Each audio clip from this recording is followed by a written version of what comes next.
어머니, 죄송한데 오늘 장인어른이 오시기로 해서 안 될 것 같아요. 당일에 갑자기 온다고 하시면 어떡해요? 저희 집은 안 되니 근처 호텔이나 모텔 알아보세요. 그게 편하지 뭐하러 이렇게 먼 곳까지 오려고 하세요? 저는 충격을 받았어요. 장인어른은 되는데 우리는 안 된다니요. 갑자기 열이 확 뻗치더라고요. 하지만 저는 최대한 차분하게 이야기를 했어요. 알았다. 그래도 그렇게까지 말할 필요는 없잖니. 장인어른은 집이 가까워서 밥 먹듯이 들락날락 하는 것 같은데 우리는 하루도 안 되니 조금 서운하기는 하구나. 장인어른 챙기는 것에 반이라도 챙겨주면 안 되니? 아들은 잠시 대답을 망설이다 억지로 이야기하더군요. 어머니, 죄송해요. 조금 전에는 저도 어머니가 갑자기 오신다고 해서 당황해서 그랬어요. 주변에 괜찮은 숙소 예약해서 보내드릴 테니 거기서 주무세요. 그렇게 전화를 끊고 아들은 숙소의 주소를 문자로 보냈습니다. 그것으로 저희 화는 조금 누그러졌죠. 하지만 그렇게 도착한 숙소는 정말로 몇십 년이나 된 것처럼 보이는 형편없는 허름한 모텔이었습니다. 모텔 중에서도 괜찮은 곳이 많다고 아는데 그곳은 1박에 2만 5천 원밖에 안 하는 곳이었죠. 카운터 주인은 어디 갔는지 자리를 비웠고 30분 동안 내내 전화해도 받지를 않더군요.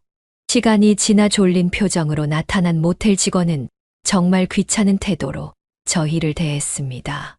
아들이 부모를 이런 곳에 보내다니 저는 참을 수가 없었습니다. 저는 곧바로 아들에게 전화를 했지만 받지 않더군요. 아들이 사돈과 하하호호 웃으며 저녁 식사를 할 생각을 하니 울화가 치밀어 올랐습니다. 이게 어떻게 된 일일까요? 지금 아들이 장인어른을 모셔야 한다며 어머니와 아버지를 싸구려 모텔에 보내는 상황인데요. 오늘은 장인어른의 재력에 눈이 멀어 부모를 멀리한 아들에게 천벌을 내린 최양욱님의 사연입니다. 오늘은 어떤 내용의 이야기일지 바로 들어보도록 하겠습니다. 안녕하세요. 저는 올해 71가 된 최양옥이라고 합니다. 오늘 제가 여러분께 들려드릴 이야기는 참 말하기 어려운 사연인데요. 제가 그토록 믿던 아들에게 배신을 당한 이야기입니다. 제 이야기를 부디 끝까지 들어주시고 제가 어떻게 했어야 했는지, 그리고 앞으로는 어떤 마음으로 살아가야 할지 따뜻한 조언 한마디 부탁드립니다. 그럼 제 이야기 시작하겠습니다. 저는 넓디 넓은 논으로 유명한 경남 김해의 작은 마을에서 첫째 딸로 태어났습니다. 저희 집은 농사를 짓는 집안이었기에 저희 어린 시절은 늘 부지런해야만 했습니다. 향호가 어여 일어나서 동생들 밥 좀 챙겨주고 빨래 좀 해주렴. 매일 아침 어머니의 부름 소리와 함께 제 하루는 시작되었습니다. 제가 장녀이기에 저는 자연스럽게 집안일을 도맡아 하게 되었습니다. 그리고 저는 학교가 끝나자마자 논으로 향해야만 했습니다. 어린 나이였지만 그저 제 팔자다 싶어 아무 생각 없이 묵묵히 일을 했습니다. 그러다 보니 어른들은 저를 보고 일을 잘한다며 칭찬을 해주더군요. 하지만 몇몇 마을 사람들은 늘 저를 안타까운 시선으로 바라보았습니다. 집안일과 바깥일을 도맡아 애쓰는 모습이 딱해 보였기 때문입니다. 하지만 여러분도 아시다시피 그때는 그런 것이 당연했습니다. 시간이 흐를 때마다 제 손은 어린 나이에도 매우 상해갔어요. 시골이라 할 일이 굉장히 많았기에 학업에 쏟을 시간은 없었습니다. 당연하게도 제 성적은 좋지 않았고 담임 선생님도 그런 저에 대해 딱히 신경 쓰지 않았습니다. 하지만 사실 저는 열심히 공부하는 아이들이 부러웠어요. 저도 배우고 싶은 것이 많았고 시골을 떠나 도시에서 더 멋진 삶을 살고 싶은 마음도 있었습니다. 하지만 현실은 냉정했어요. 그렇기에 저는 제대로 배우지 못했지만 동생들만큼은 자신처럼 되지 않기를 바라는 마음으로 늘 공부를 시켰습니다. 제가 일하고 왔을 때 숙제가 되어 있지 않으면 호되게 혼을 냈어요. 얼마나 혼을 냈는지 아직도 남동생들은 저를 무서운 누나로 기억하고 있습니다. 나이가 들수록 제 어깨는 더욱 무거워졌습니다. 집안일을 도맡아 하는 것과 별개로 동생들의 학비까지 신경 써야 했으니까요. 성인이 되었을 때 저는 큰 결심을 하게 되었습니다. 동생들의 학비를 벌기 위해 서울로 가기로 한 것이었죠. 어머니, 제가 서울 가서 일하고 돈을 보낼게요. 애들 학비 내려면 여기서 버는 걸로는 어림도 없잖아요. 부모님은 저를 말렸지만 막을 수는 없었습니다. 그렇게 저는 작은 가방 하나를 들고 서울로 향하게 되었습니다. 창밖으로 스쳐 지나가는 고향의 풍경을 바라보며 마음을 다잡았습니다. 서울에서의 생활은 쉽지 않았습니다. 낮에는 작은 가발 공장에서 일하고 저녁에는 설렁탕 집에서 설거지를 했습니다. 하루하루가 힘들었지만 동생들이 좋은 대학에 갈 생각을 하며 힘을 냈어요. 그렇게 매달 월급을 제 생활비만 남긴 채 모두 집으로 보냈습니다. 그렇게 살다 보니 어느새 나이가 30이 가까워져 있더라고요. 아무것도 가진 것이 없는데 말이죠. 29, 설날에 선물을 사서 집으로 향했을 때 어머니는 저에게 말씀하셨어요. 너도 이제 나이도 찼는데 좋은 남자 만나서 결혼해야 하지 않겠니? 내가 신경을 못 써줘서 미안하구나. 이제 너도 네 인생 살아라. 동생들 남은 학비는 나랑 이 아버지가 어떻게 해볼게. 일하느라 제 삶을 돌아보지 못했고 그게 당연하다고 생각했습니다. 근데 어머니의 그 말씀을 듣고는 저도 모르는 사이 눈물이 펑펑 쏟아지더군요. 사실 힘든 척 내색하지 않았지만 정말 힘들었으니까요. 그래서 저는 마음의 짐을 조금 덜고 제 삶을 살아가기로 했습니다. 그리고 운명처럼 한 남자를 만나게 됩니다. 설렁탕 집에서 일을 마치고 퇴근하려고 준비할 때였어요. 한 남자가 저에게 와서 커피 한 잔을 하자고 했습니다. 그 남자는 옆 공사장에서 일하고 있는 사람이라고 소개를 했습니다. 매번 점심에 설렁탕을 먹으러 온 남자였는데 저를 보고 반했다고 말했죠. 아무런 연애 경험이 없던 너무 부끄러워 처음엔 거절했습니다. 하지만 그 남자의 끈질긴 구애에 저는 결국 넘어갈 수밖에 없었어요. 몇 번의 만남을 통해 어색했던 저희 둘은 점차 가까워졌습니다. 매번 퇴근을 하면 그 남자는 저를 데리러 와주었고 제가 힘든 일이 있을 때면 옆에서 위로를 해주었어요. 그렇게 매일 함께 시간을 보냈고 어느새 그 남자는 힘든 저의 인생의 한 줄기 빛이 되었습니다. 그 남자는 저를 세상에서 가장 소중한 사람으로 대해 주었어요. 향옥 씨는 참 대단해요. 어린 나이에 혼자 서울에 올라와 몇 년간 밤새 일해가며 동생들 학비를 벌었잖아요. 저라면 절대 못했을 일이에요. 도망쳤을걸요? 지금 생각하면 저도 어떻게 했는지 잘 모르겠어요. 지금이라면 저도 힘들 것 같아요. 아무것도 몰랐고 그저 이렇게 사는 게 당연하거라 생각했으니 바보 같은 거죠 뭐. 하지만 후회는 없어요. 덕분에 동생들은 모두 좋은 학교에 갔고 그게 저희 가족이 잘 되는 길이니까요. 말은 그렇게 했지만 사실 제 젊은 인생이 아깝기도 했어요. 그 남자는 그런 제 마음을 아는지 물끄러미 저를 쳐다보다 꼭 안아주더군요. 그렇게 몇 달이 지나고 그 남자는 저의 남편이 되었습니다. 모아둔 돈이 별로 없어 결혼식은 소박했지만 따뜻했습니다. 가족들이 모인 자리에서 저희는 평생 함께 하기를 약속했습니다. 신혼집은 작은 단칸방이었지만 저희만의 보금자리가 있다는 것만으로도 저는 너무 행복했어요. 남편은 결혼 후에도 변함없이 다정했습니다.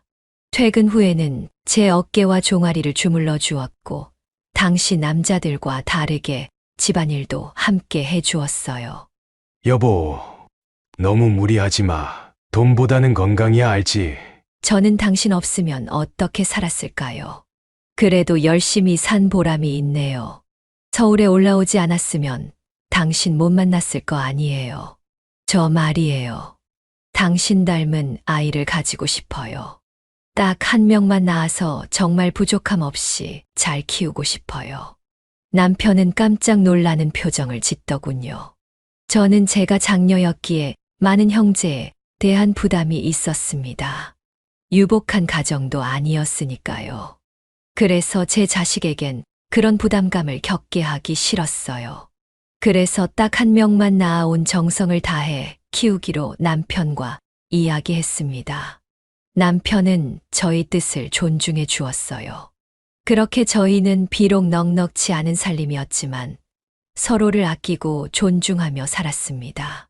1년 6개월 후 계획대로 저희 아들이 태어났습니다. 이름은 경호로 지었어요. 시아버지가 지어주신 이름이었습니다. 아들은 저희 부부에게 더 없는 기쁨이었습니다. 교육을 받지 못했던 저는 아들이 제대로 배웠으면 했습니다. 그래서 퇴근 후에도 피곤한 기색을 하지 않고 아들의 공부를 챙겼습니다. 남편은 열심히 돈을 벌었고 저는 집안일을 하며 아들의 교육을 도맡아서 했습니다. 아들이 나이가 어느 정도 차고 나선 제가 가르칠 수 없었기에 잘 가르친다는 선생님들을 모셔서 가르쳤죠.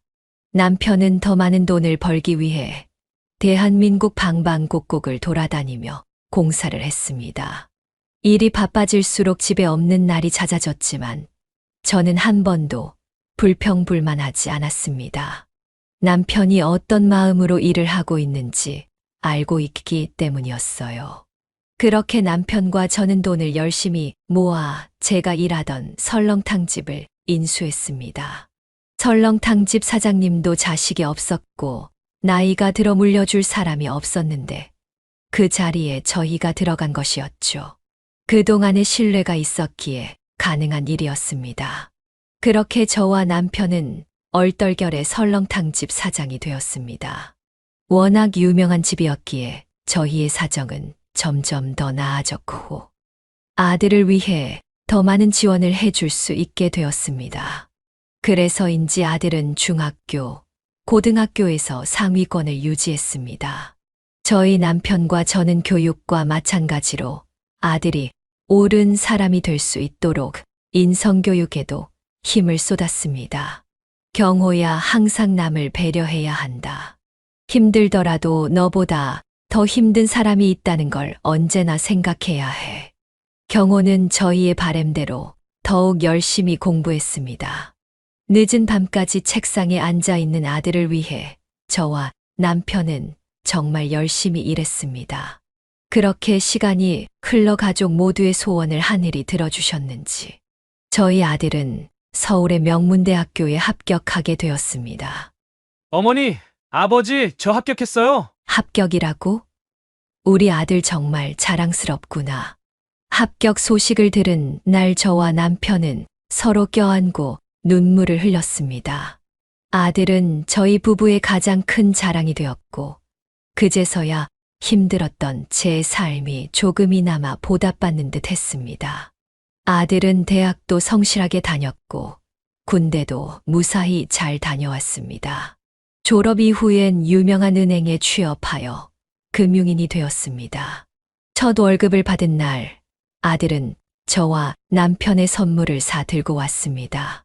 선물을 받아 행복한 미소를 짓는 저희를 바라보며 아들의 눈시울이 붉어졌습니다. 저희 또한 그런 아들을 보고 눈시울이 붉어졌습니다. 기쁨의 눈물이었죠. 하지만 이것은 끝이 아닌 새로운 시작이었습니다. 아들이 회사에서 인정받기 시작하면서 저와 남편의 가슴에는 또 다른 기대가 생기기 시작했습니다. 아들이 저희처럼 행복한 가정을 꾸리길 바랬던 것이었죠. 아들이 결혼 이야기를 꺼낸 것은 입사 4년째 되던 해였습니다. 회사 동료인 수정이라는 여성과 진지한 만남을 가지고 있다는 것이었습니다. 어머니, 저 만나는 사람 있어요. 진지하게요. 결혼을 생각하고 있어요. 양가 부모님끼리 식사 자리 마련하려고 하는데 언제 괜찮으세요? 근데 어머니가 안 계셔요. 어릴 적에 돌아가셨다고 하더라고요. 알고 계셔야 할 것 같아서요. 너무 걱정 말거라. 우리는 전혀 상관없단다. 너희만 행복하면 돼. 우리는 너무 기쁘게 아들의 이야기를 받아들였고 곧 상견례를 하게 되었습니다. 하지만 고급 일식집에서 이루어진 상견례는 처음부터 끝까지 불편한 분위기가 지속되었습니다. 수정이의 아버지는 자리에 앉자마자 딸의 학벌과 집안 배경에 대해 계속 말을 이어갔습니다. 저희 아버지는 예전에 국회의원을 하셨고, 저희 할아버지께서는 학교를 설립하시고 교장까지 하셨어요. 정말 대단하시네요. 저희와 다르게요. 저는 조심스럽게 말을 이어갔지만 사돈의 이야기는 그칠 줄 몰랐습니다. 음식이 나오자 이번에는 아들이 알아봐서 예약한 식당에 대해 이러쿵저러쿵 말을 늘어놓았습니다. 이곳은 처음 와보는데, 이 주변에서 제가 모르는 식당 중에 좋은 데가 있을 리가 없어요. 이런 곳에서 상견례를 하다니 너무 당황스럽네요. 사돈분들은 맛있게 드셔서 다행이지만 말입니다. 여기도 평이 좋고 맛있다고 해서 여기로 했어요. 아들 경호가 분위기를 바꾸려 노력했지만 사돈은 계속해서 저희를 무시하는 태도를 보였습니다. 그 옆에서 예비 며느리인 수정은 고개를 숙인 채 말없이 앉아 있었습니다. 그리고 안사돈 부모님께서는 어디 시골에서 농사 지으신다고요? 땅은 얼마나 가지고 계십니까? 저희는 얼마 없어요. 그냥 저희 가족이 먹고 살만한 정도였죠. 그렇군요. 하긴 김해 땅이라 해봤자 다 헐값인데요, 그렇죠? 저는 참다 못해 한마디를 하려고 했지만 남편이 테이블 밑으로 제 손을 꼭 쥐어주어 참을 수 있었습니다. 다행히 저는 최대한 예의 있게 말할 수 있었어요. 결혼은 경호랑 수정이가 하는 건데 저희 집안까지 따지는 건 조금 과한 것 같네요. 저희도 저희 아들 남 부끄럽지 않게 키웠습니다. 나이 들고 나서도 절대 손버릴 일도 없고요. 더욱이 사돈네 재력이 상당하다고 들었는데 저희는 전혀 관심 없으니 걱정 놓으셔도 될 것 같습니다. 저의 대답에 사돈은 조금은 당황한 듯 보였습니다. 그렇게 상견례 자리는 점점 더 어색하게 되었습니다. 남편은 도저히 안 되겠는지 분위기를 풀어보려 예비 며느리 칭찬을 하기 시작했습니다. 아들 말을 들어보니 수정이처럼 똑바르고 예의 바른 아이가 없다던데 사돈께서 정말 잘 키워주신 것 같습니다. 너무 감사합니다. 당연한 거죠. 우리 수정이가 원래는 더 좋은 외국 회사에 갈 수도 있었는데 워낙 효녀라 제 곁에 있겠다고 해서 여기 있는 거예요. 아드님과는 경우가 다릅니다. 사돈의 말에 제 마음은 불편해졌습니다. 분위기를 풀려 해도 정말 공격하려고 그러는 건지, 원래 성격이 저런지 분위기를 망치는 말만 하는 사돈의 말에 당장이라도 파혼을 시키고 싶었습니다. 남편 덕에 또 험한 말이 나가려던 것을 간신히 참았고 상견례는 계속 진행되었습니다. 수정이랑 행복하게 잘 살겠습니다. 잘 부탁드립니다. 부디 축복해 주세요. 아들의 고개 숙인 진심 어린 인사에 사돈은 어쩔 수 없는 듯 가볍게 고개만 끄덕였습니다. 식사가 거의 끝나가던 때 사돈은 결혼식 규모와 신혼집 위치까지 혼자 결정하듯 이야기했습니다. 우리 수정이가 결혼하면 그래도 서울 괜찮은 아파트에서 살아야 할 텐데 이 서방은 어떻게 생각하나? 아직 구체적으로 생각해보지 못했습니다. 일단 작게 시작하려고 합니다. 안 돼. 이왕 하는 거 제대로 시작해야지. 우리가 보태줄 테니 좋은 아파트로 알아봐. 저희 부부는 상의 없이 던진 사돈의 말에 말없이 서로를 바라볼 수밖에 없었습니다. 이번엔 남편마저 마땅히 대답할 말조차 없었는지 침묵으로 일관했습니다. 최악의 상견례는 그렇게 마무리가 되었습니다. 상견례가 끝나고 돌아오는 차 안에서 남편이 조심스레 묻더군요. 여보, 괜찮아? 아직도 화났어? 저는 깊은 한숨을 내쉬었습니다. 정말 당신 아니면 큰 소리 한 번 지를 뻔했어요. 어쩜 그리 사람을 무시할 수가 있죠. 그리고 수정이 걔도 왜 가만히만 있는지. 소심한 건지 사돈한테 꽉 잡혀 사는 건지 모르겠네요. 부모가 저러면 말리려는 신용이라도 해야 하는 거 아니에요. 저런 장인 밑에서 아들이 있을 생각하니까 머리가 아프네요. 그래도 경호가 사랑하는 사람이니까 우리가 져줘야지. 어떻게 좋은 점만 있을 수 있겠어. 너무 걱정하지 마. 잘 될 거야. 집으로 돌아온 후에도 제 마음은 여전히 화로 가득 차 있었습니다. 새벽이 되어서야 조금 가라앉힐 수 있었고, 그제서야 아들의 행복을 위해 앞으로 어떻게 해야 할지 깊은 고민에 빠졌습니다. 앞으로 펼쳐질 일들을 생각하면 가슴 한켠이 묵직해졌어요. 저희는 신혼집으로 작은 평수 아파트 전세를 생각하고 있었지만 사돈의 생각은 달랐습니다. 저희는 다시 한번 집 문제에 대해 사돈과 상의를 하려 했지만 저희의 의견은 전혀 들으려 하지 않았습니다. 저희 말이 끝나기도 전에 사돈이 말을 자르며 억지를 부렸죠. 옆에서 수정은 여전히 아무 말도 하지 못한 채 앉아 있었습니다. 부담스러워하는 건 아들도 마찬가지였어요. 저도 저희 사정에 바로 아파트를 사는 건 조금 부담스럽네요. 이서방, 미래를 보라니까. 아파트 사면 집값 방어도 되고 얼마나 좋아. 그리고 내 딸 고생시킬 작정인가? 딸 전셋집 보내면 내 주변 사람들한테 부끄러워서 말도 못 꺼내. 사돈도 좀 그렇네요. 장사 잘 돼서 돈 많이 버셨다면서요? 지금 집이 얼마나 하는데요. 너무 비싸니까 그렇죠. 사돈은 마치 자신이 집을 사줄 것처럼 말만 하고 행동은 하지 않았어요. 정말 어이가 없었죠. 남편은 이런 일로 양가가 싸우기 원하지 않았고 결국 사돈의 말을 듣기로 했습니다. 그렇게 일방적으로 고가의 아파트를 골라 구입하기로 했죠. 여보, 정말 아파트를 지금 사는 게 맞는 걸까요? 사는 건 나쁘지 않지만 그것도 사정에 맞춰서 해야지. 지금 사돈은 고가 아파트만 고집하고 있잖아요. 그 돈을 우리가 보태주면 우리 노후는 어떻게 하란 말이에요. 남편은 그저 무거운 표정으로 한숨만 내쉴 뿐이었습니다. 결국 한 달여 만에 집이 결정되었고 굉장히 고가의 아파트였습니다. 사회초년생은 절대 엄두도 내지 못할 가격이었죠. 사돈이 막무가내로 계약을 해버려서 아파트 가격의 대부분을 마련하는 것은 고스란히 저희 부부의 몫이 되었습니다. 돈을 내겠다고 말해놓고 이런저런 핑계를 대며 어느새 발을 빼버렸기 때문이었죠.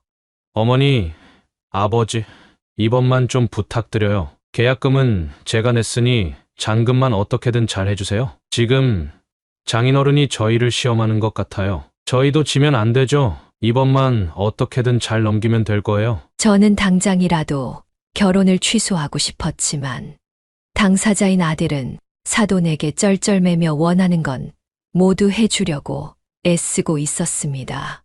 게다가 이미 아들이 계약금을 내버려서 아파트를 무르기도 어려운 상황이었습니다. 이번 계약금을 마련하느라 무리하게 대출까지 받았다고 했습니다. 아들은 자신의 명의로 집을 구매하며 나중에 경매에 넘어갈 수도 있다며 저의 이름으로 아파트를 계약할 것을 부탁했습니다. 혹시나 빚을 갚지 못하면 정말 그렇게 될 수도 있었죠. 그렇게 저와 남편은 저의 명의로 아들의 신혼집을 구해 주었습니다. 사돈도 돈을 얼마 내지 않아서 그런지 이것 가지고는 별말 하지 않더라고요. 그렇게 노후를 위해 모아놓은 재산으로 아들의 아파트 매입 도장을 찍던 날, 제 머리는 걱정으로 가득했습니다. 이로 인해 남편과의 미래가 불투명해지는 것은 아닌지 하고요. 집으로 돌아오는 길, 즐거운 날임에도 불구하고 저희 부부는 무거운 침묵 속에 잠겼습니다. 앞으로도 이런 식으로 흘러가지 않을까 생각하니 한숨만 나왔습니다. 그렇게 시간이 지나고 결혼식 날이 되었어요. 저는 낮부터 분주히 하객들을 맞이했습니다. 사돈이 원하는 호텔 결혼식이었죠. 결혼식이 시작되기 전 아들이 저를 찾아왔습니다. 양복을 입은 아들의 모습이 너무나 듬직해 보였습니다. 사돈에게 꼼짝 못하는 아들이지만 결혼식에서는 누구보다 빛나 보였습니다. 사돈은 역시나 결혼식에서도 여러 불만을 토로했지만 저는 그저 미소로 대답할 뿐이었습니다. 오늘만큼은 사랑하는 아들의 새로운 출발을 축복해주고 싶었기 때문이었어요. 하객들의 축하 속에 무사히 결혼식은 마무리되었고, 그렇게 저희 부부는 새로운 가족을 맞이하게 되었습니다. 이제야 정말 행복할 일만 남은 것이었죠. 결혼 후 1년이 지나자 정말 기쁜 소식이 들려왔습니다. 저희에게 손주가 생긴다는 소식이었죠. 며느리의 임신 소식에 저와 남편은 첫 손주를 볼 생각에 가슴이 설렜습니다. 출산 예정일이 다가올수록 저는 더욱 며느리를 챙겼습니다. 매주 가서 밀린 집안일과 음식을 해주었고, 아기 용품도 하나하나 구매해 주었습니다. 사돈은 도와주지도 않으면서 이것저것 간섭이 많았지만, 저와 남편은 대충 받아주며 며느리와 태어날 손주의 건강에만 신경 썼죠. 어머니, 딸이래요. 저 딸 아빠가 되는 거예요. 아들의 목소리는 들떠 있었고 저와 남편은 진심으로 축하를 해주었습니다. 남편은 정말 딸을 가지고 싶어 했기에 손주가 딸이라는 소식에 가장 행복해했어요. 드디어 가을이 시작될 무렵 며느리는 이쁜 딸아이를 출산했습니다. 아기를 품에 안은 저는 기쁨의 눈물을 흘렸습니다. 아들을 낳았을 때가 생각이 나더라고요. 출산 후에도 저희 부부의 일상은 며느리를 중심으로 돌아갔습니다. 가게 일을 돌아가며 하면서 아들 집에 가 손주를 돌봐주었고, 며느리 대신 집안일도 해주었습니다. 아들 부부는 저희의 축복 속에 조금씩 부모가 되어갔습니다. 조금은 서툴었지만 최선을 다해 아기를 돌보는 모습을 보면 가슴 속에서 뭔가 울컥했어요. 비록 사돈과의 관계는 여전히 서먹했지만 저희끼리 있을 때는 너무나도 행복했습니다. 이 평화로운 일상이 오래도록 지속되기를 저는 마음속으로 기도했어요. 그렇게 몇 해가 지났을까, 저희가 사는 주택 천장에서 물이 새기 시작했습니다. 갑작스러운 폭우에 천장이 뚫린 것이었어요. 수리업체에 연락을 해보았지만 비가 멈춰야 공사를 할 수 있다고 했습니다. 여보, 경운에 가서 하루만 자고 올까요? 워낙 자주 갔으니 모텔보다는 거기가 편할 것 같아요. 오랜만에 우리 손주 얼굴도 볼 겸 말이에요. 남편은 고개를 끄덕였고 저는 아들에게 전화를 걸었습니다. 경호야, 갑자기 우리 집 천장에 구멍이 뚫려서 물이 새지 뭐니. 내일 비 그치면 수리할 수 있다고 해서 오늘 하루만 너희 집에서 신세 지려고 하는데 괜찮겠니? 오랜만에 우리 손주도 볼 겸. 바로 괜찮다고 말할 것이라 생각한 저의 생각과 달리 전화 너머에선 정적이 흘렀어요. 그리고 곧 아들의 짜증 섞인 목소리가 들려왔습니다. 어머니, 죄송한데 오늘 장인어른이 오시기로 해서 안 될 것 같아요. 당일에 갑자기 온다고 하시면 어떡해요? 저희 집은 안 되니 근처 호텔이나 모텔 알아보세요. 그게 편하지 뭐하러 이렇게 먼 곳까지 오려고 하세요? 저는 충격을 받았어요. 장인어른은 되는데 우리는 안 된다니요. 갑자기 열이 확 뻗치더라고요. 하지만 저는 최대한 차분하게 이야기를 했어요. 알았다. 그래도 그렇게까지 말할 필요는 없잖니. 장인어른은 집이 가까워서 밥 먹듯이 들락날락 하는 것 같은데 우리는 하루도 안 되니 조금 서운하기는 하구나. 장인어른 챙기는 것에 반이라도 챙겨주면 안 되니? 아들은 잠시 대답을 망설이다 억지로 이야기하더군요. 어머니, 죄송해요. 조금 전에는 저도 어머니가 갑자기 오신다고 해서 당황해서 그랬어요. 주변에 괜찮은 숙소 예약해서 보내드릴 테니 거기서 주무세요. 그렇게 전화를 끊고 아들은 숙소의 주소를 문자로 보냈습니다. 그것으로 저희 화는 조금 누그러졌죠. 하지만 그렇게 도착한 숙소는 정말로 몇십 년이나 된 것처럼 보이는 형편없는 허름한 모텔이었습니다. 모텔 중에서도 괜찮은 곳이 많다고 아는데 그곳은 1박에 2만 5천 원밖에 안 하는 곳이었죠. 카운터 주인은 어디 갔는지 자리를 비웠고 30분 동안 내내 전화해도 받지를 않더군요. 시간이 지나 졸린 표정으로 나타난 모텔 직원은 정말 귀찮은 태도로 저희를 대했습니다. 아들이 부모를 이런 곳에 보내다니 저는 참을 수가 없었습니다. 저는 곧바로 아들에게 전화를 했지만 받지 않더군요. 아들이 사돈과 하하호호 웃으며 저녁 식사를 할 생각을 하니 울화가 치밀어 올랐습니다. 저는 바로 남편의 손을 붙잡고 가까운 호텔로 향했습니다. 호텔은 1박에 20만 원이 넘는 금액이었죠. 욱해서 결정한 것이었어요. 가격을 보고 잠깐 망설였지만 그래도 그 모텔에서 잘 수는 없었습니다. 다음 날이 되니 아들에게 전화가 왔습니다. 어머니, 어제 전화하셨어요? 숙소는 괜찮았어요? 괜찮았냐고. 그런 허름하고 금방이라도 무너질 것 같은 곳이 어떻게 괜찮을 수 있니? 또 너는 어떻게 그런 곳에서 부모를 보내? 정말 어이가 없더구나. 너 요즘 왜 이러니? 집에 물이 새서 우리가 어디서 자든 너는 관심도 없구나. 그때는 장인어른 오시는 날이라서 제가 정신이 너무 없었어요. 어머니도 아시잖아요. 장인어른 깐깐한 거 안 그래도 준비할 거 많아서 골치 아팠단 말이에요. 아파트 값 내줄 때는 평생 극진히 대접할 것처럼 하더니 완전히 사람이 바뀌었구나. 됐다. 이제 우리도 너희 신경 쓰지 않을 테니 너도 우리 신경 쓰지 말고 니네 인생 살아라. 그리곤 전화를 끊어버렸어요. 진심은 아니었지만 달라진 제 아들에게 너무나도 화가 나서 홧김에 한 말이었죠. 성격 좋은 남편도 화나긴 한 것 같더라고요. 이 사건은 저희 부부에게 큰 충격을 주었습니다. 원래부터 아들에게 기댔던 적도 없고 앞으로도 원하는 것도 없었지만 더 마음을 단단히 먹기로 했어요. 남편과 둘이 의지하면서 살기로 마음을 먹은 계기가 되었죠. 세상이 아무리 막장이라지만 부모 공경도 안 하는 아들까지 인정할 만큼 성인군자는 아니었거든요. 이후로도 아들은 가끔 전화를 해서 저희를 챙기는 척 했지만 이미 상처받은 마음은 쉽게 치유되지 않았습니다. 이후로도 아들의 집에는 특별한 일이 없으면 연락도 하지 않았고 가지도 않았습니다. 손주가 너무 보고 싶긴 했지만 참았죠. 그렇게 하다 보니 아들이 저희를 다시 신경 쓰는 척을 하더군요.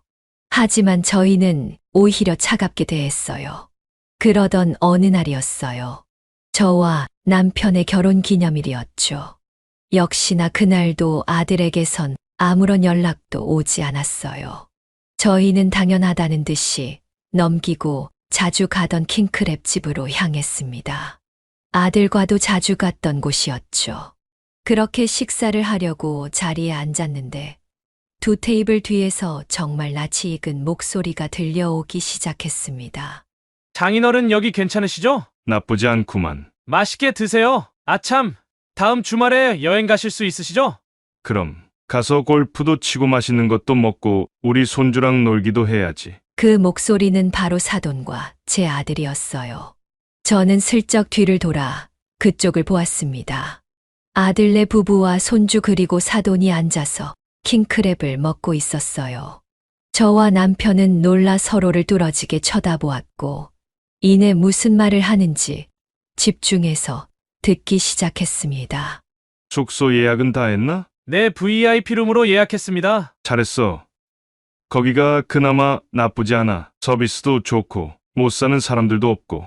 아참, 사돈들은 아직도 이사 안 갔어? 비세는 집에서 어떻게 살 수 있는 거야? 나는 절대 못 산다. 그런 곳에 익숙하신 분들이셔서요. 아들은 그 말을 하면서 웃음을 지었습니다.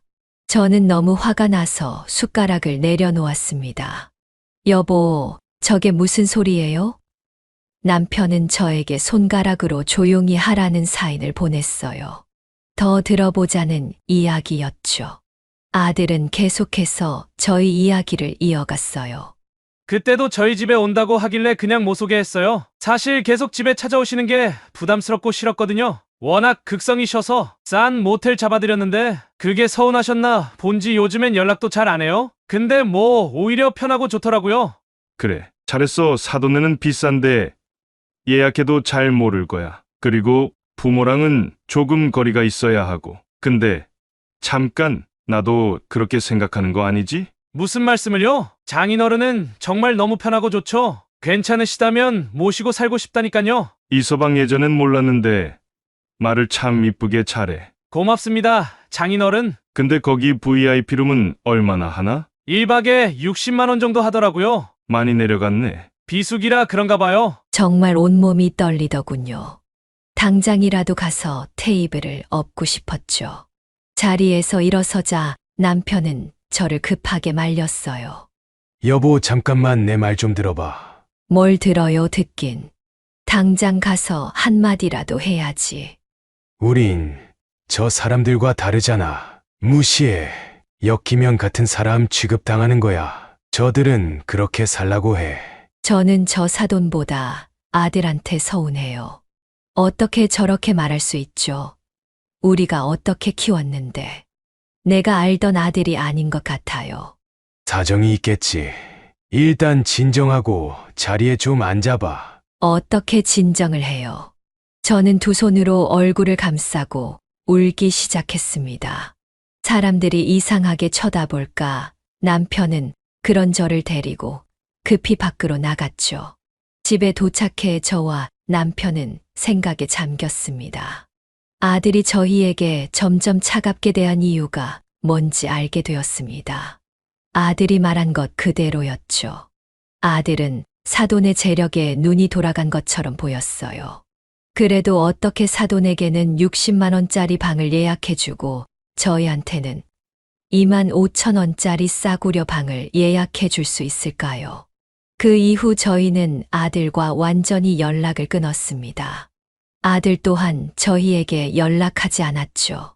그렇게 몇 개월이 지나고 갑자기 한밤중에 아들이 저희를 찾아왔습니다. 아들은 이전과 달리 정말 추레한 모습이었고 저희를 보자마자 눈물을 글썽이더군요. 이 늦은 시간에 연락도 없이 웬일이니? 할 말 있으면 전화로 하지. 일단 들어오거라. 거실로 들어선 경호는 마치 다리에 힘이 풀린 듯 바닥에 풀썩 주저앉았어요. 어머니, 드릴 말씀이 있어요. 뭔데 그러냐? 아들은 망설이다 있었던 일을 하나씩 저희에게 말하기 시작했어요. 정말 충격적인 이야기였습니다. 부자인 줄 알았던 사돈은 사실 아무런 돈도 없는 빈털털이었다는 거였습니다. 이전엔 부자였지만 한때 도박에 빠져 돈을 모두 탕진한 것이었죠. 옷만 부티나게 입었지. 생각해보니 사돈의 집과 차 부티나는 것을 본 적이 없었어요. 아들은 장인의 자금 압박에 견디다 못해 결국 저희에게 도움을 요청하러 온 것이었어요. 지금까지 사돈의 요구는 끝이 없었다고 했습니다. 매달 높은 생활비를 요구하고 호화로운 여행과 차 등을 원했다고 했어요. 아들은 말을 하면서 더 이상 참을 수 없는지 눈물을 흘리기 시작했어요. 그리고 말했죠. 어머니, 제발 도와주세요. 이제는 제가 더 이상 버틸 수가 없어요. 저는 아들의 눈물에 가슴이 조금 미어졌지만 그래도 흔들리지 않았어요. 오히려 못 냈던 화를 냈습니다. 너, 우리가 집에 물이 새서 밖에서 자야 할 때 우리를 쓰레기 모텔로 보냈던 거 기억 안 나는 거야. 그때는 그렇게 막대하고 관심도 안 가지더니만 이제야 도와달라고.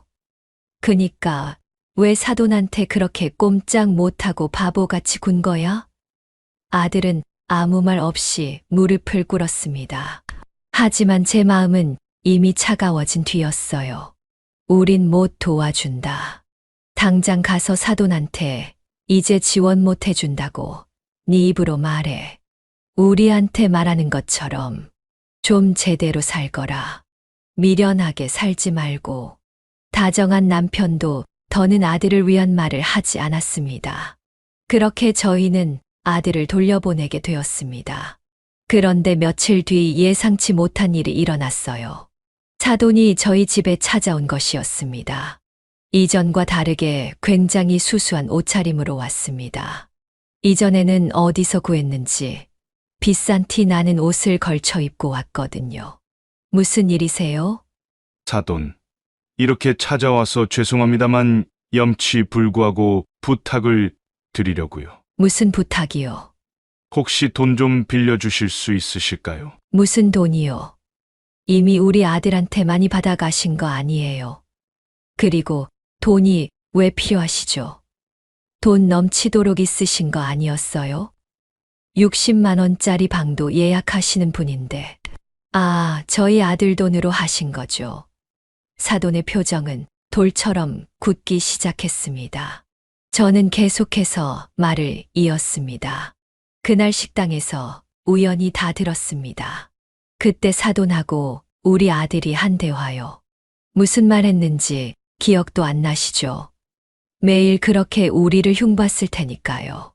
더 이상 사돈이랑 할 얘기 없으니 당장 나가세요. 그렇게 저는 사돈을 냉정하게 내쫓아 버렸습니다. 사돈은 문이 닫힌 뒤로도 계속 문을 두드리며 호소했지만 저희는 응답하지 않았어요. 정말 지긋지긋하더군요. 그날 이후 저와 남편은 서로 이야기를 했고 그들과 인연을 끊기로 결정했습니다. 물론 언젠가 아들과는 다시 화해할 날이 있겠지만 사돈 집안과는 더 이상 엮이기 싫었어요. 그렇게 저희 부부는 전화번호를 바꾸었고 이사를 준비했습니다. 이제는 정말 새로운 시작이었어요. 비록 부모 자식의 인연은 잠시 끊어졌지만 남편이 있다는 사실이 큰 위안이 되었습니다. 앞으로의 날들도 쉽지 않겠지만 서로를 의지하며 잘 살아갈 수 있다는 믿음이 있었습니다. 그렇게 새로운 집을 정하고 계약을 하려고 하는데 저희는 인감도장이 사라졌다는 것을 알게 되었습니다. 언제부터 없어졌는지도 몰랐죠. 그렇게 저희는 중요한 서류들이 있는 곳을 뒤졌습니다. 없어진 건 도장뿐만이 아니었죠. 저희 명의로 된 집 문서도 사라져 있었습니다. 도둑인가 생각했지만 다른 곳을 뒤진 흔적은 없었어요.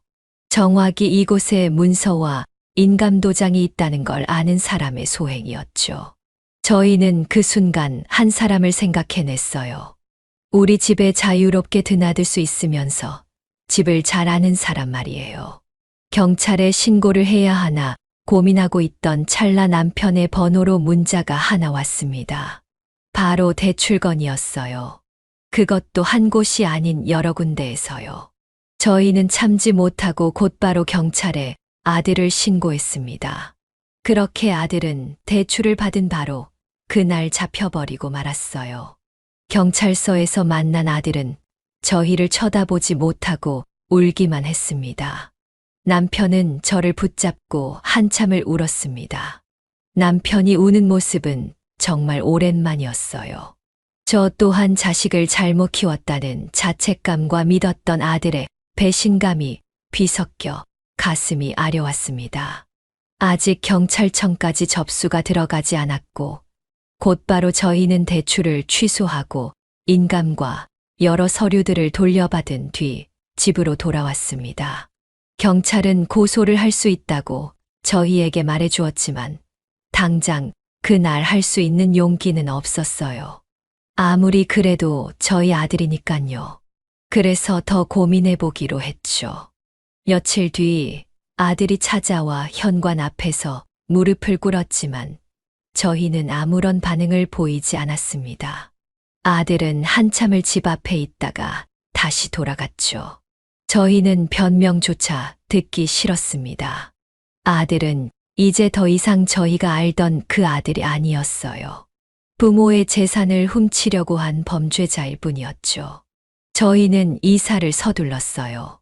아들의 물건과 사진들은 모두 버렸습니다. 저희의 단호한 의지 표명이었죠. 그리고 저희는 변호사와 상담을 한 뒤 아들 내외가 살고 있는 아파트를 다시 가져오기로 결정했습니다. 집 명의가 제 이름으로 되어 있었기에 제 소유였죠.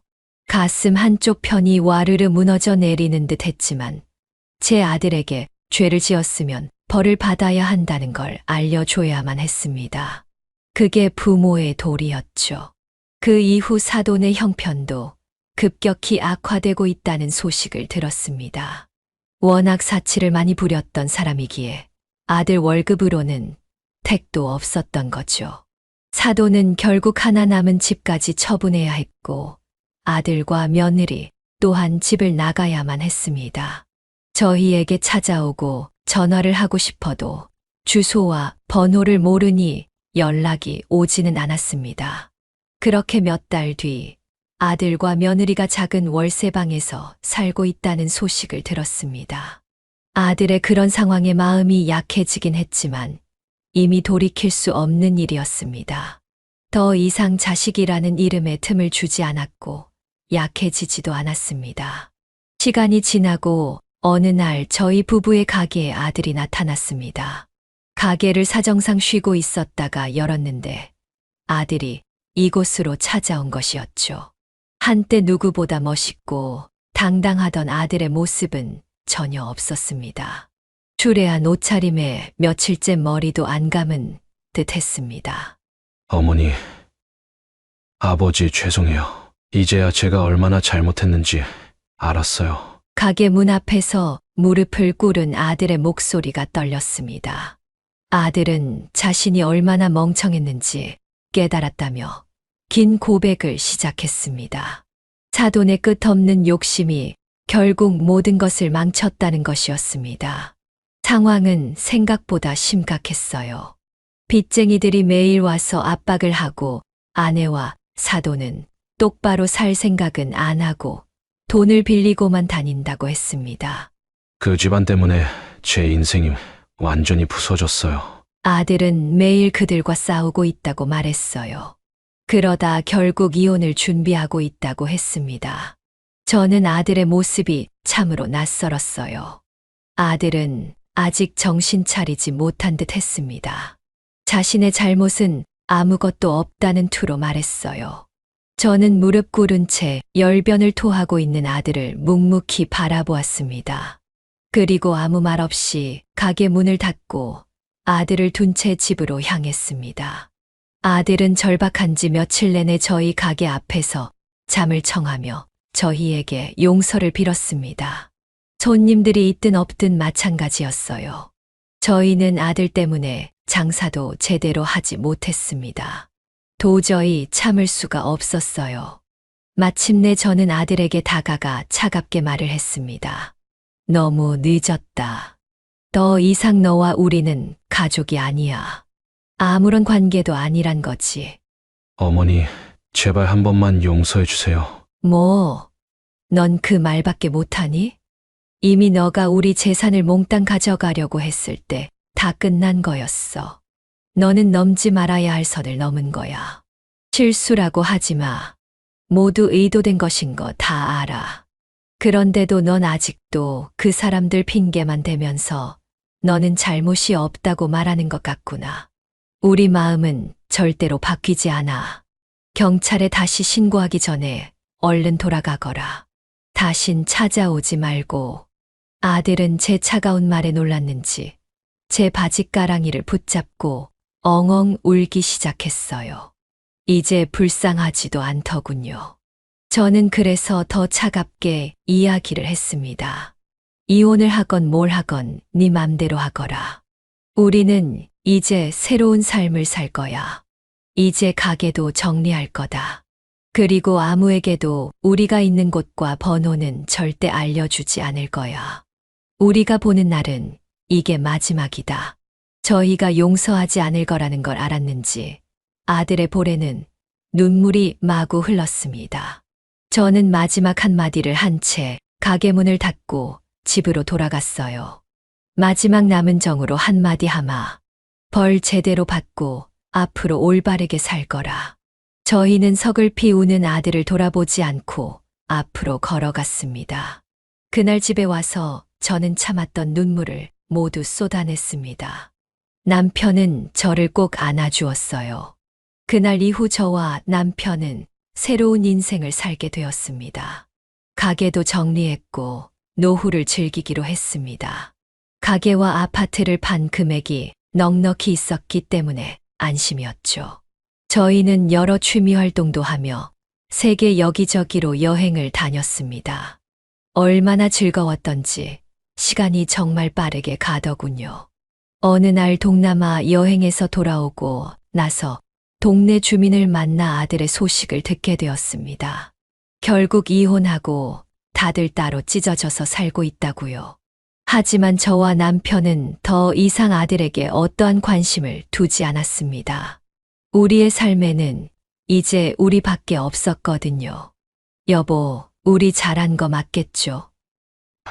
그래, 이제 뒤돌아보지 않기로 했잖아. 우리 인생 즐기며 사는데도 시간이 부족해. 이제 슬프고 힘든 일에 굳이 신경 쓰지 말자고. 언젠가 아들을 용서하고 만나야 할 날이 오겠지만 그건 우리가 만드는 게 아니야. 그 놈이 만들어야 하는 거지. 우리는 그저 흘러가는 대로 살자고. 맞아요. 이제야 가슴속 응어리가 좀 풀리는 느낌이에요. 지금까지는 너무 아들만을 위해 살았잖아요. 맞아. 우리가 너무 집착하며 살았던 것 같아. 지금이라도 알아서 다행이죠. 우리 다음 주에는 강릉으로 여행이나 갈까요? 좋지. 가서 해안길 드라이브도 하고 당신 좋아하는 회도 먹고 오자고. 그렇게 저희는 점차 행복을 되찾아 갔습니다. 더 이상 아들 걱정으로 밤새는 일도 없었고 늘 마음 한켠에 존재한 응어리도 사라졌습니다. 우리의 삶에는 우리 둘만의 일로만 가득 차 있었어요. 세계 여행, 자전거 모임 등 하나둘씩 새로운 추억들이 쌓여갔습니다. 그렇게 저희는 매일 같이 붙어 지냈고 서로를 존중하고 배려하며 지냈습니다. 그렇게 1년이 지난 어느 날 갑자기 아들 생각이 문득 났습니다. 그래서 남편에게 말했죠. 아들 생각이 문득 나네요. 큰 일은 없겠죠? 남편은 저희 손을 꼭 잡아주며 말했어요. 당신이 원하면 아들 보러 가자. 그렇게 저희는 거의 2년 만에 아들을 보러 갔습니다. 아들은 아직 혼자였고 투룸집에서 손주와 지내고 있었어요. 저와 남편을 본 아들은 자리에 털썩 주저앉은 채 눈물을 흘렸습니다. 손주는 정말 많이 컸더라고요. 그래도 정신 차리고 사는 모습을 보니 조금은 안심이 되었습니다. 하지만 내색을 보이지 않고 말했어요. 너를 용서하러 온 게 아니야. 그저 너가 벌을 잘 받고 있는지 확인하러 온 거야. 그러니 어느 기대도 하지 말거라. 아들은 그저 고개만 끄덕였습니다. 그 이후로 저는 가끔 아들과 안부를 묻고 지냅니다. 아직은 용서하지 못했기에 천천히 가까워지는 중이라고나 할까요. 그리고 손주를 보고 싶을 때마다 저희가 손주를 데려와 봐주고 있습니다. 나중에는 어떻게 될지 모르겠지만 결국 이것도 저희 선택이었어요. 후회는 없습니다. 부모 자식 간의 인연이라는 게 끊고 싶다고 끊어지는 게 아니더라고요. 그래서 앞으로는 어떻게 될지 모르겠지만 앞으로도 저와 남편은 저희를 위해 살 것입니다. 그건 확실해요. 다만 아들과의 문제를 어떻게 해야 할지는 아직 정리가 되지 않았습니다. 그래서 여러분께 한번 여쭤보고 싶었어요. 저와 남편은 앞으로 어떻게 해야 할까요? 아들을 용서하고 다시 가족으로 받아들여줘야 할까요? 아니면 정말 연을 끊고 살아야 할까요? 여러분의 현명한 조언이 필요합니다. 지금까지 부족한 이야기를 끝까지 들어주셔서 정말로 감사드립니다. 여러분은 저희 같은 불행한 일을 겪지 않으시기를. 항상 행복하시길 빌게요. 고맙습니다. 네, 오늘 이야기는 어떠셨나요? 오늘 이야기를 듣고 어떻게 생각하시는지 어머님, 아버님의 생각을 댓글로 공유해주세요. 저는 또 다른 사연으로 찾아뵙겠습니다. 좋아요, 구독, 알람 설정을 통해 앞으로도 따뜻한 정을 나눌 수 있게 함께 해주세요. 어머님, 아버님의 삶의 지혜와 경험을 나눌 수 있는 통로가 되겠습니다. 오늘도 인생을 바꾸는 관점을 통해 사연을 들어주셔서 감사합니다. 어머니, 고향이라도 좀 내려가 계세요. 예상했던 이야기였습니다. 저는 가슴이 무너져 내리는 것 같았습니다. 하지만 이미 이것에 대해서는 어느 정도 예측을 하고 있었기 때문에 엄청난 충격을 받지는 않았습니다. 갑자기 무슨 고향을 가라는 게냐? 여기 생활 힘드시기도 하고 그동안 서울살이 고생 많이 하셨잖아요. 조용한 곳에서 보내시면 훨씬 몸과 마음도 좋아지고 건강해지실 거예요. 아들의 말에 저는 정이 뚝 떨어지는 것을 느꼈습니다. 너는 내가 고향에 내려가면 찾아오려는 생각은 있는 거냐? 무슨 말씀이세요? 당연히 그래야죠. 다만 그 아파트 판도는 어느 정도 저희한테 맡겨주세요. 그러면 재테크해서 서울에 다시 올라오고 싶으실 때 드릴게요. 무슨 재테크? 뭐 말씀하면 아세요? 그냥 저희한테 맡기시면 되는 거예요. 그렇게 아들과 며느리는 뭔가 홀린 사람처럼 돈 이야기를 반복했습니다. 참으로 돈이 무섭다는 생각이 들었습니다. 이대로 있다가는 설전을 넘어서 싸움으로 이어질 것 같았습니다. 그 때문에 저는 일단 빠져나오기로 했습니다. 아들네의 진심을 알게 되었으니 더 이상 이렇고 저렇고 이야기를 할 부분이 없었습니다. 이게 어떻게 된 일일까요? 지금 아들이 어머니에게 고향으로 내려가라며 강요를 하고 있는데요. 오늘은 김순자님의 사연입니다. 어떤 내용의 이야기일지 바로 들어보도록 하겠습니다. 저는 현재 올해로 73살이 된 김순자라고 합니다. 저의 이야기를 꺼내놓는 것이 참으로 부끄럽다는 생각도 들지만 또 시간이 이렇게 조금 흘러서 털어놓는 것이 제 마음에 훨씬 위로가 될 것 같아서 이야기를 꺼내봅니다. 저 같은 경우 살면서 정말 우여곡절이 많았습니다. 한때는 너무 배고파서 라면을 반으로 쪼개서 나눠 먹어야 했을 정도로 삶에 기구한 일들이 많았어요.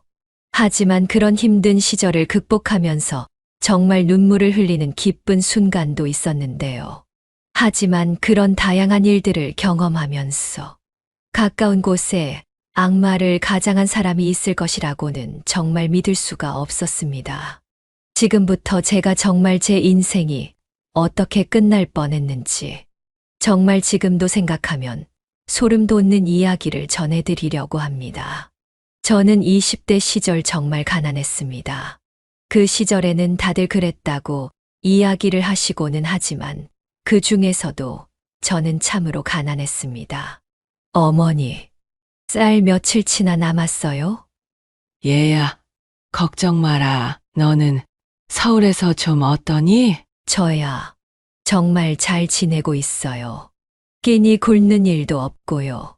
하지만 서울 공장 일이 무척 힘들다고 옆집 성씨가 이야기를 하던데. 어머니, 그런 걱정은 마세요. 저 아직 한참 젊고 할 수 있는 일들도 많아요. 밤에는 야간 학교 다니면서 공부도 시작했어요.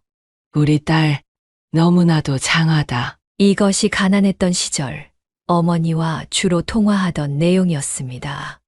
사실 집안의 가장 역할을 해야 할 아버지가 없었습니다. 아버지는 일찍 세상을 떠나셨다고 알고 있습니다. 떠난 것인지 실종이 된 것인지 진짜로 돌아간 것인지는 모릅니다. 다만 어린 시절 저에게 어머니께서 아버지는 이제 돌아가셨으니 우리끼리 잘 똘똘 뭉쳐서 살아야 한다고 이야기를 했었던 것이 기억이 납니다. 사실 저는 그때 아버지의 빈자리를 느끼지 않았습니다. 솔직히 말하면 좋았다고 말하는 것이 맞겠습니다. 그 이유는 아버지는 소위 망나니였기 때문입니다.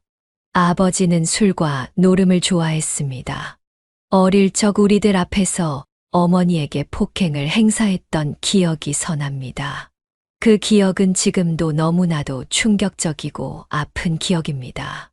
그렇게 어린 여동생 둘과 저 그리고 어머니는 오랜 기간 정말 가난한 시절을 살아야 했습니다. 판자촌 생활은 정말 쉽지 않았죠. 어머니, 또 비가 새는 것 같아요. 그래? 양동이 좀 가져오너라. 방바닥에만 물이 안 스며들면 되니 걱정하지 말으렴. 늘상 이런 대화를 했었습니다. 지금은 저렇게 사는 사람이 있다고? 다른 나라 이야기 아니야? 이렇게 말하시는 분들이 있을 수도 있지만 그 시절에는 저처럼 사는 사람들이 생각보다 많이 있었습니다. 하지만 그 이후 어머니는 형편이 좀 나아질까 싶을 때 병환을 얻고 돌아가셨습니다. 배고프게 살지 말 거라. 순자야, 어머니의 마지막 말씀이었습니다. 어머니의 이런 말씀은 제게 정말 큰 위로가 되기도 했고 또 삶의 새로운 목표가 되었습니다. 그렇게 서울에서 공장 일을 계속해서 해나갔습니다. 그러다가 목수일을 하는 남편을 만나게 되었습니다. 남편의 이야기를 들어보니 그이 역시도 만만치 않은 삶을 살아온 사람이었습니다. 그래서 좋았던 것 같습니다. 남편은 사람 힘든 것을 알고 늘 배려를 해줄 줄 아는 그런 사람이었습니다. 남편 같은 경우 거제도 출신이었습니다. 그런데 혈혈단신으로 서울까지 올라와서 정말 열심히 사는 사람이었습니다. 그러다가 남편과 저 둘 사이에 아들이 태어나게 되었죠. 아이를 위해서 지금부터 재산을 조금씩이라도 모아봐야겠어. 아니, 우리 사는 것도 빠듯한데 괜찮겠어요. 그래도 아이는 우리들처럼 힘들게 살지는 않았으면 좋겠거든. 그러면 저도 일을 좀 알아볼게요. 무슨 말이야, 그게. 아이에게는 엄마가 필요해.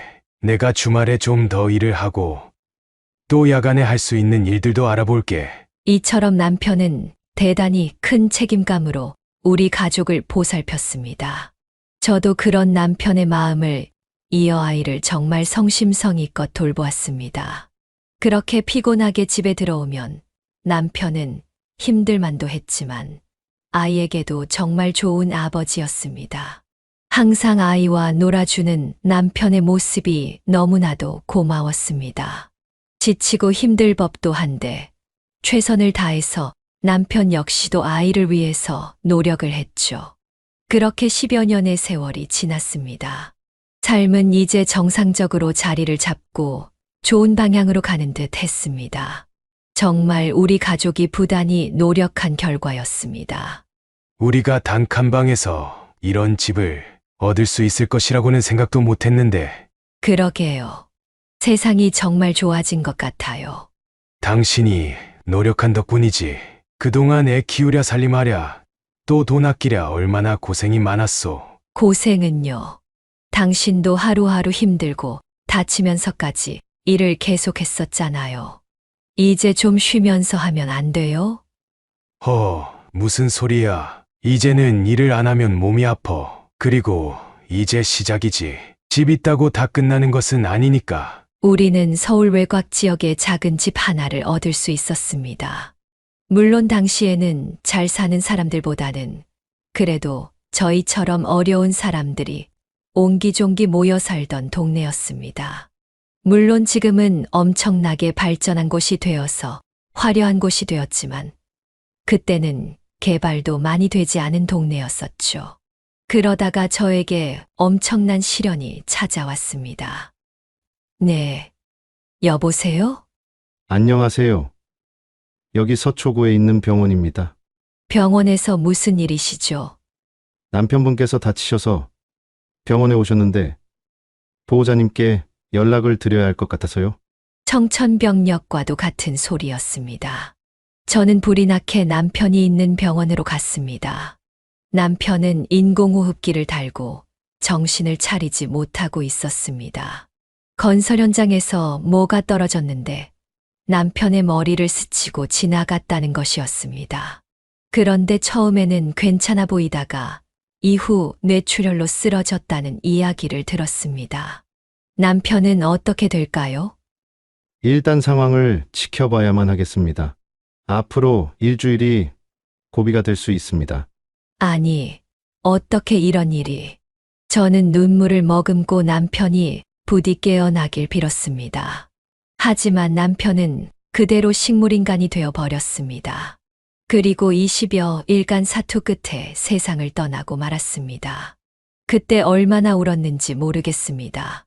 정말 남편 없이 어떻게 이 세상을 살아야 할지도 막막했고, 또 남편이 더 이상 제 곁에 없다는 사실이 아예 믿기질 않았습니다.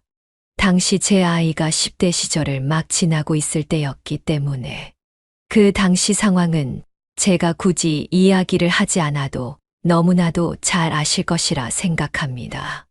그래서 저는 생활을 유지하기 위해서, 아이를 키우기 위해서 안 해본 일들이 없었습니다. 일자리가 있다면 무조건 가서 뭐든지 열심히 했습니다. 물론 남편이 소속되어 있던 목공 관련 회사 쪽에서 저에게 적지 않은 돈을 위로비로 주었고, 또 남편이 모아놨었던 돈도 제법 있었기 때문에 생활에는 큰 문제가 없을 수도 있었습니다. 그러나 저는 차마 그 돈에 손을 댈 수가 없었습니다. 남편의 목숨과 바꾼 돈이었기 때문입니다. 저는 그래서 사방팔방으로 뛰어다니며 일을 했죠. 그러다가 우연히 중견기업을 운영하시는 한 부부를 만나게 되었습니다. 정말 열심히 일을 하다가 만난 분들이었습니다. 그분들은 저에게 파출부 자리를 제안했습니다. 제가 하루는 그 분에게 청소일을 구한다고 하여 갔었는데 제가 일을 하는 것이 마음에 드셨던 모양이었습니다. 너무나도 감사합니다. 무슨 말씀이세요? 저희야 이렇게 집안을 깨끗이 해주시고 또 음식도 만들어주시니 너무 감사할 따름인 것을요. 제 기억에 사모님은 정말 친절한 분이셨습니다. 또한 사장님과 사모님 제 딱한 사정을 듣고 전체 거으로 집을 관리해 주는 것이 어떻겠냐며 당시로서는 굉장히 좋은 조건으로 파출부 일을 제안하셨죠. 안 그래도 사람을 구하고 있었는데 참으로 다행이라며 저에게 너무 고맙다는 이야기를 해주시는 것이 더욱 두 분을 특별하게 느끼게 해주었습니다. 그래서 저는 안정적으로 꾸준히 일을 할 수 있다는 것만으로도 너무 감사했고 그 제안을 받아들이게 되었습니다. 그래서 꾸준히 일을 하게 되었습니다.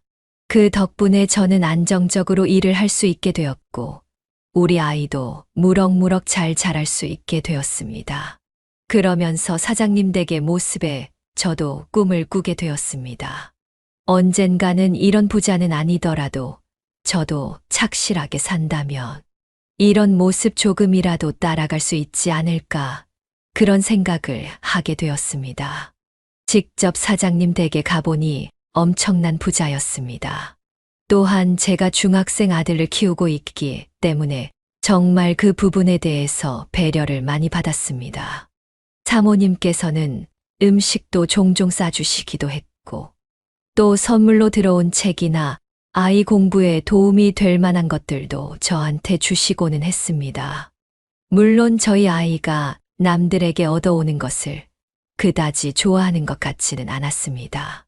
그래도 조금이라도 돈을 절약하기 위해서는 그런 부분들은 피할 수 없는 부분이기도 했습니다. 그리고 그렇게 사모님과 정말 많은 이야기도 나누고 점점 가까워질 수 있었습니다. 하지만 제가 최선을 다해서 모든 것을 다 도와드릴 수는 없었습니다. 아이가 많이 크기는 했지만 제 손으로 꼭 밥은 해 먹어야겠다는 그런 생각을 했기 때문입니다. 그래서 급하게 퇴근하고 집에 가서 아이의 저녁은 제가 꼭 챙겨주었습니다. 그래서 사모님께 정말 죄송한 마음이 많이 들고는 했습니다. 원래는 사모님 댁 저녁까지 제가 챙겨야 하는 것이 맞았기 때문입니다. 그럼에도 제 사정을 봐주시는 것이 너무나도 감사했습니다. 제가 최선을 다하지 못했기 때문에 늘 미안하고 또 불안한 마음도 많았습니다. 정말 좋은 봉급을 주시는 것은 물론 어렵게 얻은 안정적인 일자리를 잃을까봐 걱정이 많이 되었던 까닭입니다. 그런데 사모님께서 방학 동안에 한 가지 제안을 해주셨습니다. 2층에 방 2개가 비니까 거기에서 저와 아들이 방학 동안이라도 같이 생활하는 것이 어떻겠냐고 이야기를 해주신 것이었죠. 우리 애가 서울대 다니잖아요. 그러니까 애 공부도 도와줄 수 있을 것 같은데 한번 애 공부에 도움을 받아보면 어때요? 이렇게 사모님이 제안을 해주셨습니다. 저는 깜짝 놀랐습니다. 장성한 아이가 있다는 것은 알았지만 그렇게 좋은 대학에 다니는 줄은 몰랐기 때문이었습니다. 게다가 그런 우리 아이에게 과외까지 해주신다고 하니 너무나도 고마웠죠. 저는 아이에게 그 이야기를 했지만 반응은 시큰둥한 느낌이었습니다. 하지만 아이는 별다른 이야기를 하지 않았고 그렇게 방학 때 우리는 그 집에 들어가서 살 수가 있었습니다. 사실 그렇게 되면 음식값이나 냉난방비를 절약할 수 있어서 돈을 아끼는데 더 좋은 환경이었습니다. 정말로 감사한 일이었습니다. 사실 솔직히 말하자면 아무리 직원일지라도 같이 생활한다는 게 정말 힘든 일이잖아요. 제가 사모님 입장이었다고 할지라도 외부인을 들이기 정말 쉽지 않았을 텐데 저를 그렇게 집으로 들일 생각까지 하신 건 정말 존경받아 마땅할 일이었죠. 그렇게 방학이면 저는 저희 아이와 함께 그곳에 살았고 저희 집 아이는 얌전하게 시간을 보냈습니다. 그리고 사모님 댁 서울대에 다니는 도련님은 항상 주말마다 들려서 저희 아들의 공부를 봐주셨습니다. 그렇게 함께하는 시간은 굉장히 좋았던 것 같습니다. 하지만 모든 것은 영원할 수는 없었습니다. 결국에 헤어져야만 하는 상황이 왔기 때문이었습니다. 사모님께서 동남아 쪽에서 새로운 판로가 확보되어 시장이 확대가 될 것 같다고 그쪽으로 이사를 가야 할 것 같다고 이야기를 해주셨습니다. 그동안 너무나도 감사한 것들이 많아서 저는 큰 마음을 먹고 몇 가지 선물들을 준비하게 되었습니다. 하지만 오히려 사모님은 저에게 당시로서는 생각지도 못하는 수준의 퇴직금을 준비해서 주셨습니다. 요즘에야 퇴직금이란 개념이 잘 잡혀 있지만 당시에는 저 같은 사람들은 그냥 내쫓으면 나가야 하는 그런 입장이었는데 퇴직금까지 챙겨주신 것이었습니다. 지금 생각해봐도 너무나도 은인 같으신 분들이었습니다. 그 뒤로 저는 다시 이런 일 저런 일 온갖 잡부일들을 하며 아들이 대학을 갈 때까지 부족함 없이 키우려고 노력을 했습니다. 퇴직금을 받은 것이 있었고 이전에 모았던 돈까지 합치면 상당한 돈이었지만 저는 함부로 쓸 수가 없었습니다. 우리 남편이 세상을 떠나기 전까지 어떤 마음으로 살아왔는지 알기 때문이었습니다. 더욱 열심히 해야 해. 그렇게 열심히 산 끝에 아들은 결국 서울의 대학에 입학하게 되었습니다. 엄청 명문이라고는 할 수 없었지만 그래도 나름 괜찮은 대학에 들어간 아들이 무척이나 자랑스러웠습니다. 어머니, 저 이제 독립해서 살겠습니다. 서울 외곽이라고는 하지만 그래도 우리 집이 있는데 집에서 사는 게 어떠니? 돈 때문에 그러시는 거죠? 자취를 하면 아무래도 많은 돈이 들지 않겠니? 걱정 마세요. 처음에 보증금이랑 종종 생활비만 좀 도와주세요. 그리고 그 뒤에는 제가 학교 다니면서 아르바이트를 하든 해서 생활할 수 있으니? 도와줄 수는 있다만 다시 생각해보는 것은 어떻겠니? 저희 말에 아들은 고개를 저었습니다. 솔직히 이제는 저 이 동네 뜨고 싶어요. 물론 나간다고 갑자기 돈이 생기는 것은 아니겠지만 너무 지긋지긋해요. 솔직히 그동안 너무 이 가난이라는 거에 지쳤어요. 아들의 말은 충격적이었습니다. 하지만 엄마로서 그 이야기를 들을 때 이해가 가는 부분도 있었습니다. 그동안 내가 너무 돈을 아끼려다 보니 그게 자연스럽게 너한테는 힘들었던 것 같구나. 저는 그렇게 말하면서 아들이 학교 근처에서 잘 살 수 있도록 보증금을 주었습니다.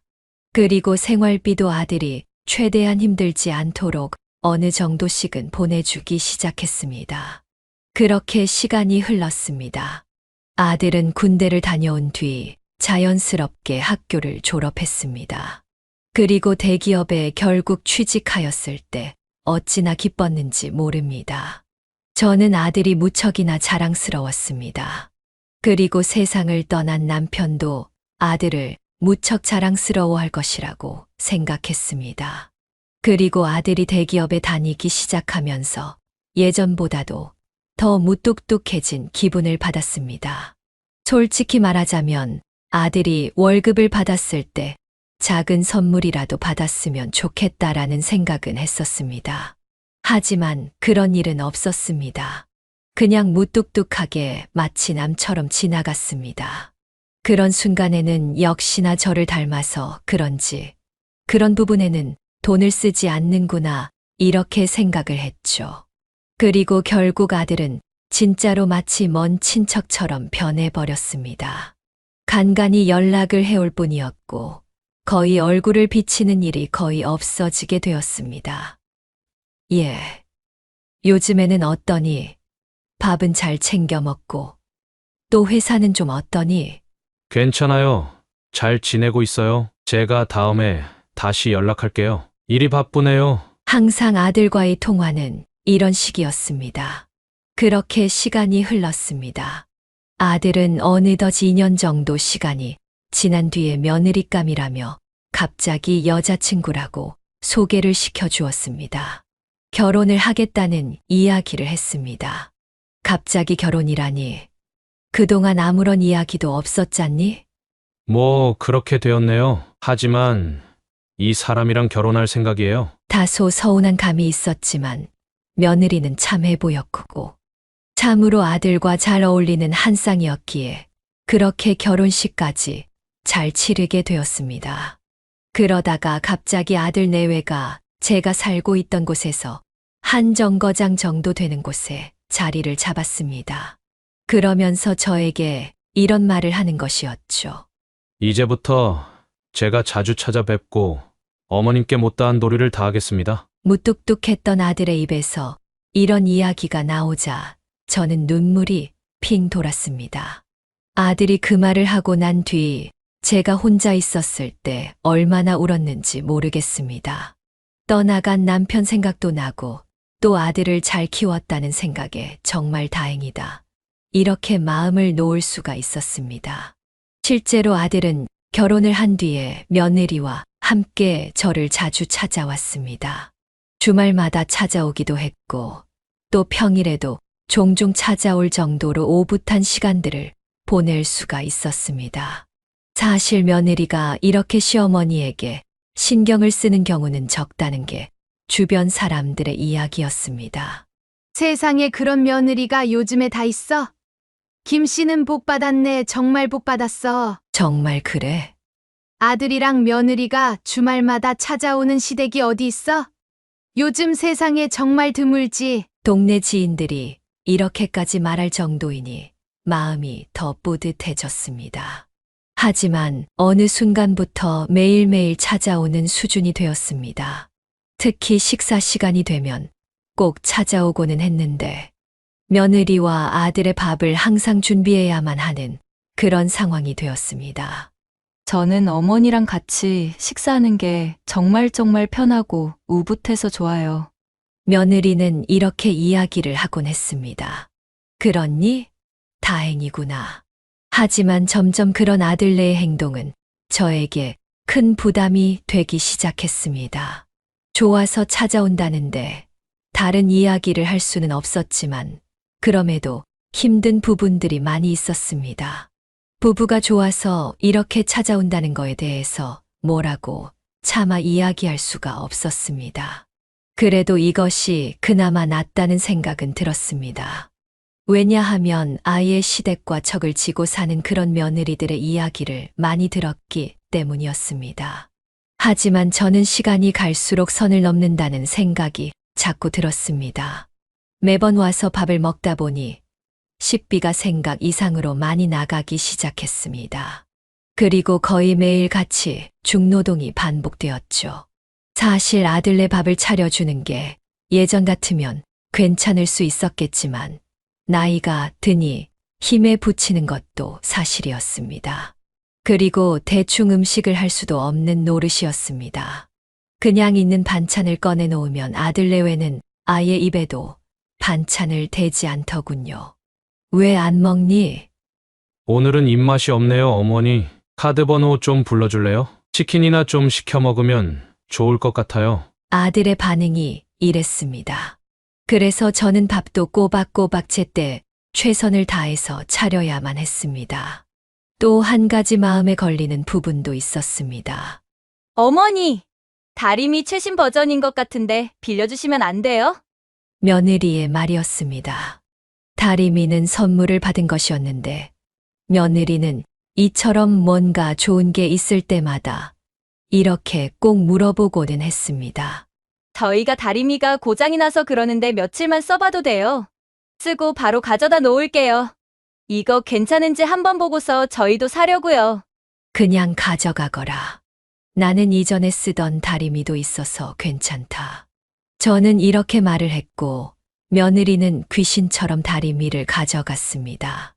그렇게 식재료를 가져가거나 반찬을 해놓은 것이 있으면 취향에 따라서 쏙쏙 가져가기 시작했습니다. 그래도 저는 이런 며느리의 모습을 좋은 쪽으로 해석하기 위해서 노력을 했습니다. 알뜰살뜰해서 예전에 저의 모습과 겹쳐 보일 때도 있었기 때문입니다. 아껴야 잘 사는 법이지. 그렇지. 저는 이렇게 긍정적으로 생각했습니다. 그러니 조금은 마음이 편해지는 것 같기도 했습니다.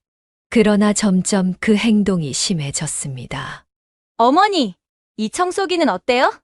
에어프라이기는 혹시 살 생각 없으세요? 이런 식으로 저에게 뭔가를 사달라는 투의 말투로 늘 저를 압박했습니다. 아들은 그런 모습을 뻔히 보고 있으면서도 아무런 이야기도 하지 않았습니다. 오히려 이런 경우도 있었죠.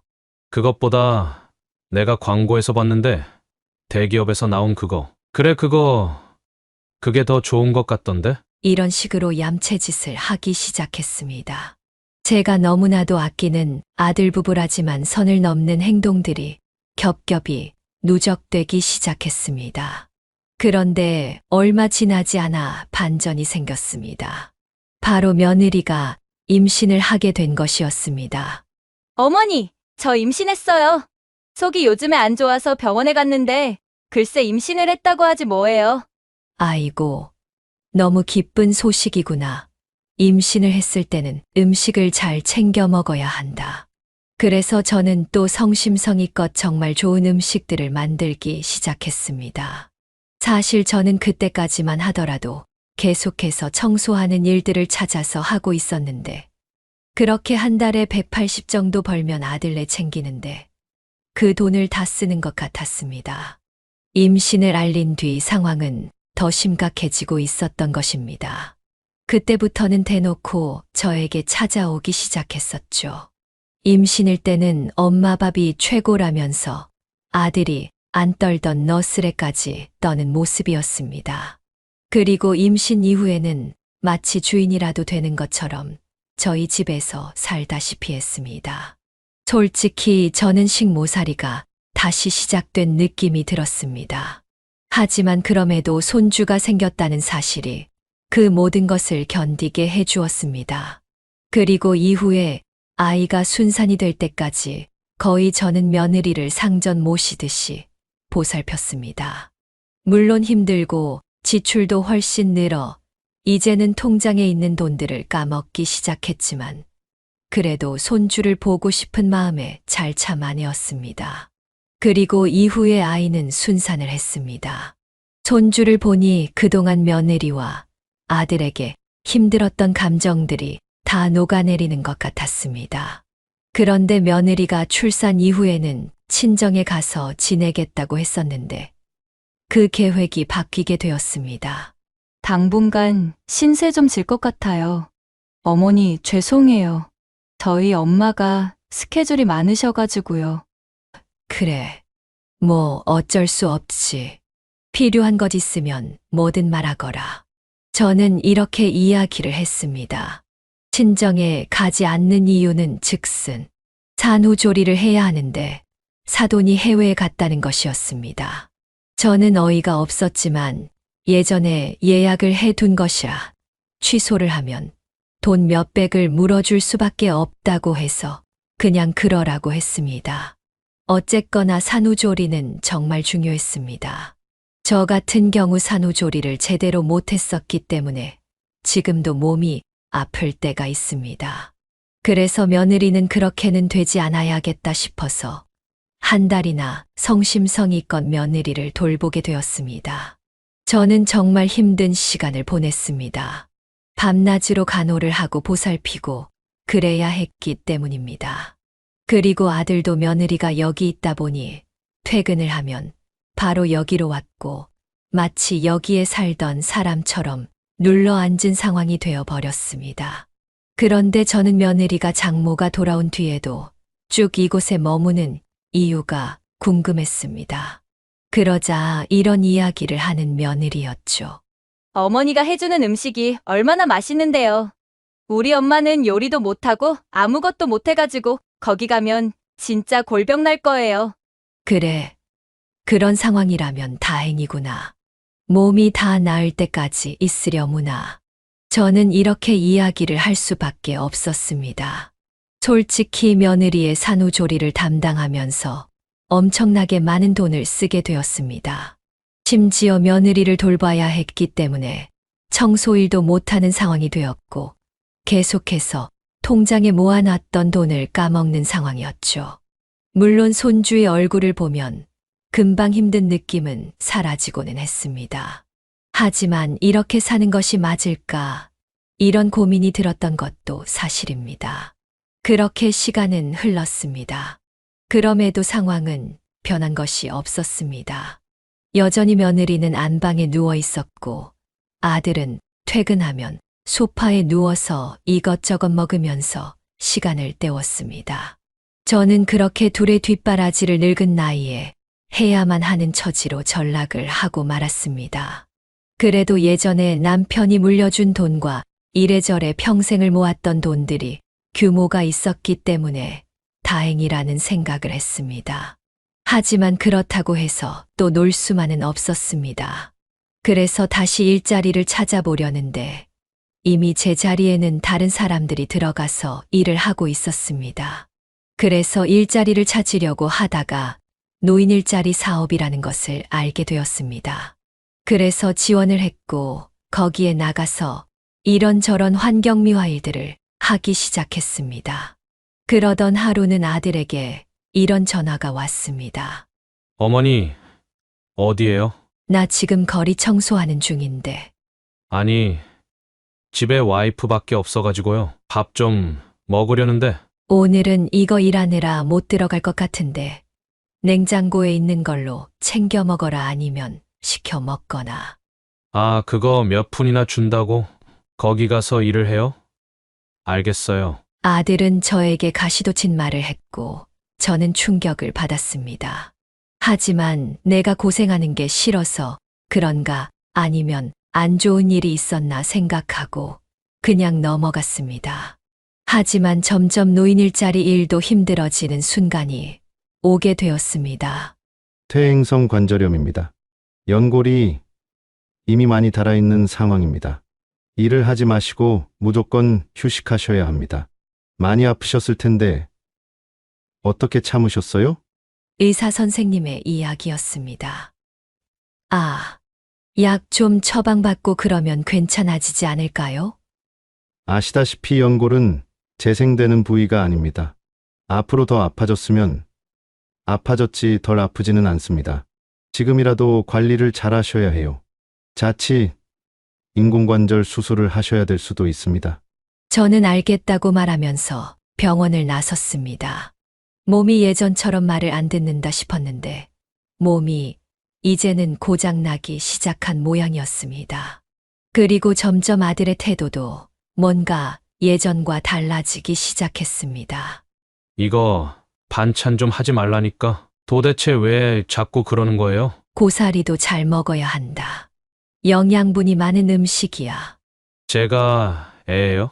알아서 영양은 챙겨 먹으니까 그냥 좀 제가 먹는 것 위주로 해주세요. 아들은 이렇게 상전이 따로 없는 모습을 취했습니다. 그리고 며느리는 산후조리가 끝난 후본인들의 집에 돌아갔지만 여전히 밥을 먹을 때는 계속해서 저를 찾아왔습니다. 그리고 남편의 제삿날이 되었을 때였습니다. 며느리와 아들이 이번에는 못 온다고 이야기를 한 것입니다. 급하게 직장에서 해외로 출장을 갈 일이 생겼다는 것이었습니다. 대략 2주 정도 갔다 온다는 이야기에 저는 어쩔 수 없지라는 이야기를 했습니다. 그런데 제가 진실을 안 것은 얼마 되지 않아서였습니다. 남편 제사를 홀로 치르고 난 뒤에 저는 적적한 마음에 아들이 일을 잘하고 있나 저녁 조금 늦은 시간에 전화를 걸게 되었습니다. 해외에 가서는 도통 연락이 없는 상황이었기 때문에 무슨 일이 있는지 걱정도 되었습니다. 하지만 며칠 동안 전화를 했을 때 받지 않았던 것처럼 또 전화를 받지 않았습니다. 통화음만 계속 갈 뿐이었습니다. 해외에서 전화를 써서 비싸서 못 받나 이런 생각도 했습니다. 그런데 그때였습니다. 툭 하고 전화 받는 소리가 들렸습니다. 여보세요? 예, 명서가. 들리니? 하지만 부스럭거리는 소리만 들리고 다른 소리는 들리지 않았습니다. 아마도 어쩌다가 주머니에 있는 휴대폰이 전화가 받아진 것 같았습니다. 저는 그래서 전화를 끊으려고 하는데 갑자기 말소리가 들리기 시작했습니다. 아니, 어머님 사는 그 집 팔면 돈 꽤 되는 것 아니야? 며느리의 목소리였습니다. 아니, 그거 팔라고 예전부터 가끔 말했는데 팔 생각이 전혀 없더라고. 거기 집값 지금 10억까지 올랐다던데. 뭐 그게 우리 돈이냐? 줘야 우리 돈이지. 우리가 모신다고 말을 하는 건 어때? 뭘 모셔? 뭘 모시긴. 어머니지. 어차피 지금도 어머니 집에서 반쯤은 같이 사는 거랑 비슷하지 않아? 며느리의 말은 충격적이었습니다. 그때였습니다. 더 충격적인 목소리가 등장을 했습니다. 아서라 그런 소리 말아라. 너 시어머니 모시고 산다는 게 어디 쉬운 줄 알아? 반쯤 같이 사는 것 같다는 거랑 서로 같이 산다는 거랑 완전히 다른 거야. 사돈이었습니다. 일단 사돈이 왜 아들이라는 곳에 가 있는지 알 수가 없었고 지금 말은 그동안 사돈이 보여줬었던 이미지랑은 정반대의 이야기였습니다. 그나저나 사이판은 진짜 좋네요. 한국은 겨울이라서 추워 죽겠는데 여긴 천국이네. 아들의 목소리였습니다. 사이판이라는 이야기에 저는 무슨 일인지 확실히 알게 되었습니다. 제 아들과 며느리가 사돈을 데리고 사이판으로 놀러간 것이었습니다. 제가 남편의 제사를 지내고 있는 동안 말이죠. 그래서 당신 어떻게 할 거야? 가서 이야기해보자. 모시고 살든 혹은 좀 작은 집으로 보내든 뭘 하든 우리 당장 몇 척 정도만 있어도 괜찮으니까 다른 집을 사면 또 그만큼 돈이 들어갈 텐데 경기도나 지방 어느 쪽으로 모셔야지. 엄마가 고향이 어디라고 했더라? 충북이었나? 그런 데는 아마도 집 살 텐데. 오, 그거 좋은 생각이다. 어머니 거기 모시면 그래도 한 7억이나 8억은 우리 수중에 떨어지지 않을까? 세금은 생각 안 해? 세금도 어마어마해. 저는 딱 거기까지만 들었습니다. 전화를 끊을 수밖에 없었습니다. 도저히 믿을 수 없는 이야기가 연속되고 있었기 때문입니다. 우연일까요? 아니면 이건 천운이라고 해야 할까요? 하늘이 제가 너무 불쌍해서 그렇게 그런 이야기를 듣도록 한 것일까요? 별의별 생각이 들었습니다. 저는 밤새도록 남편을 그리워하면서 얼마나 울었는지 모릅니다. 그동안 제가 희생했던 일들이 결국 저들에게는 당연한 일이었던 모양이었습니다. 게다가 제 재산을 노리고 있다는 것도 기가 막혔죠. 저는 대충 일주일 뒤에 아들이 다시 한국에 들어온다는 사실을 알았기 때문에 급하게 움직이기 시작했습니다. 그리고 일주일 정도가 지나서 아들이 돌아왔습니다. 아무 일이 없었다는 것 마냥 저에게 와서는 일이 힘들었네, 뭐했네. 이런 이야기들을 말하기 시작했죠. 제가 아무것도 몰랐다면 깜박 속을 뻔할 정도로 태연했습니다. 와, 해외 가는 거 진짜 쉽지 않더라고요. 오랜만에 어머니 집에 왔는데 별일 없었어요? 응. 그래. 뭔 일이 있었겠니? 저의 차가워진 태도에 아들은 당황한 것 같았습니다. 하지만 저는 도저히 웃는 낯으로 아들 내외를 볼 자신이 없었죠. 어머니 선물도 사왔어요. 며느리는 까맣게 탄 얼굴로 저에게 뭔가를 내밀었습니다. 아마도 지역 특산물 과일을 말린 것 같았습니다. 이거 거기에서 어렵게 사왔어요. 이번에 제가 이 뒤치다꺼리 엄청 한 거 있죠? 진짜 어머니 이 사람 키우시느라 고생 많으셨겠어요. 그렇게 말하는 며느리가 참으로 가증스럽다는 느낌마저 들었습니다. 게다가 아들은 제 반응과 표정 따위는 보이지도 않는지 투정을 시작했습니다. 뭐 먹을 것 없어요? 슬슬 배가 고픈데. 응. 없어.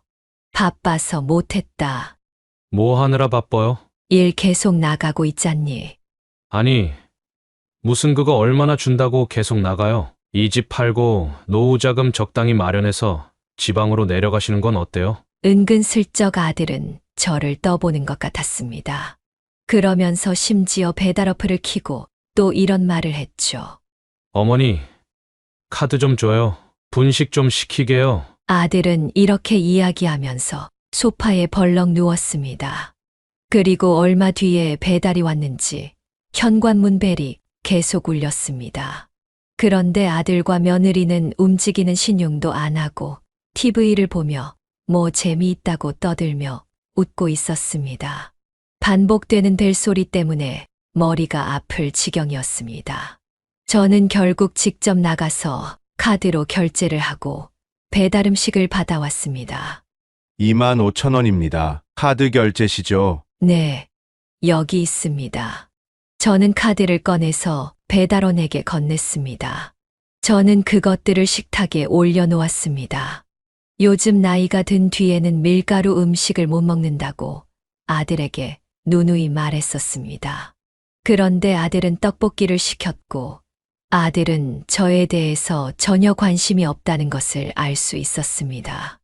어머니, 좀 드세요. 나는 떡볶이 못 먹는다. 왜요? 여기 맛있는 데인데. 속이 안 좋구나. 그래요? 그럼 들어가서 좀 쉬세요. 아들과의 대화는 이웃집만도 못한 수준이었습니다. 저는 답답하고 무거운 마음으로 방으로 향하게 되었습니다. 그리고 억지로 잠을 청했습니다. 다시 깨었을 때는 아침이었습니다. 그렇게 거실로 나가보니 난장판이었습니다. 먹고 남은 음식의 쓰레기에 또 흘린 국물 같은 것도 제대로 닦지 않은 모습이었습니다. 아들네는 자기 집으로 간 것으로 보였습니다. 저는 그 길로 마음 먹었던 것을 해야겠다. 망설일 이유는 없다고 확신을 가졌습니다. 그날 저녁에도 어김없이 아들에게 연락이 왔습니다. 어머니, 오늘은 집사람이랑 조금 늦을 것 같은데 밥 좀 한 8시까지 차려주세요. 나는 오늘 나가서 먹을 생각이다. 너희가 알아서 해 먹어라. 무슨 말씀이세요? 저녁에 어딜 나가신다고 그래요? 그러면 준비만 좀 해놔요. 알아서 먹고 갈게요. 여기가 무슨 식당인 줄 아니?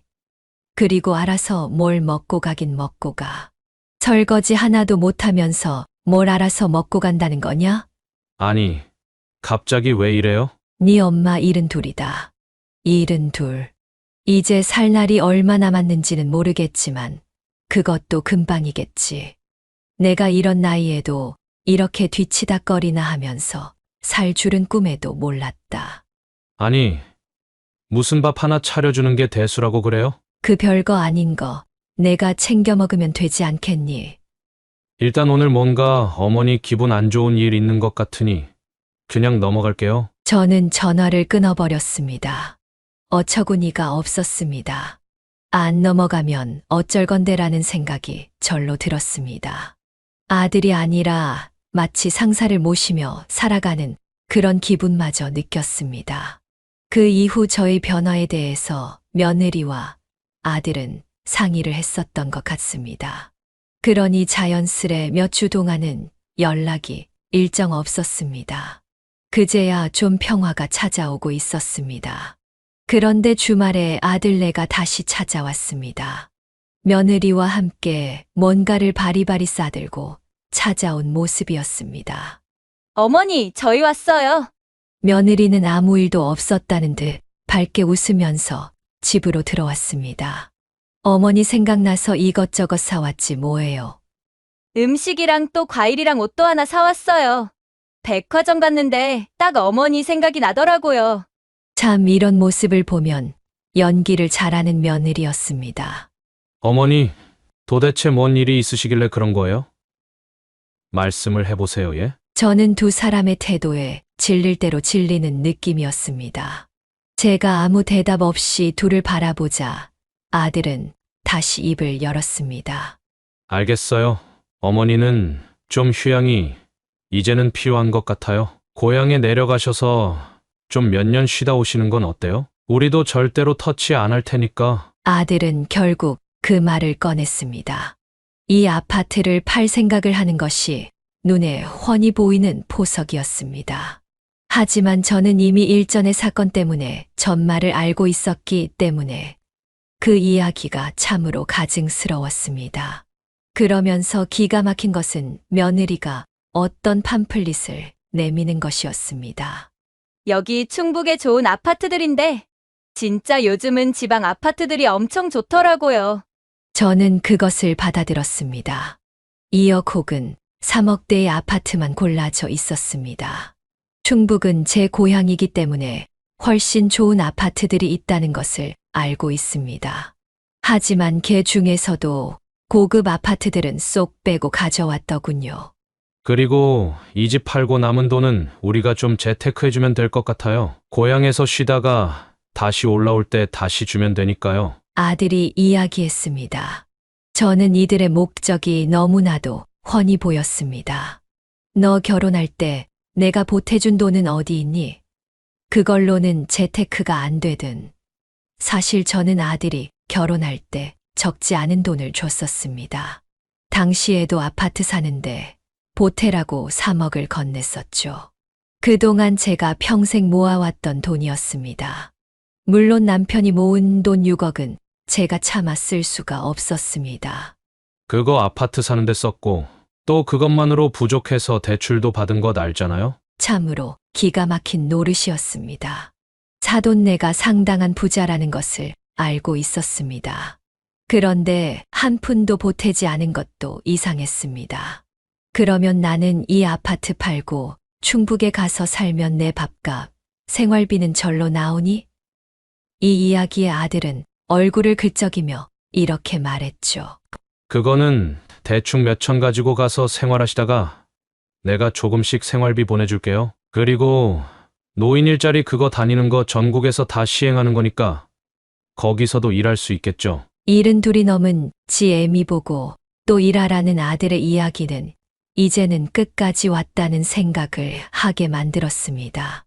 내 솔직히 지금 하고 싶은 말 해야겠다. 왜냐하면 지금이 마지막 대화가 될 것 같거든. 내 말에 아들과 며느리가 집중을 했습니다.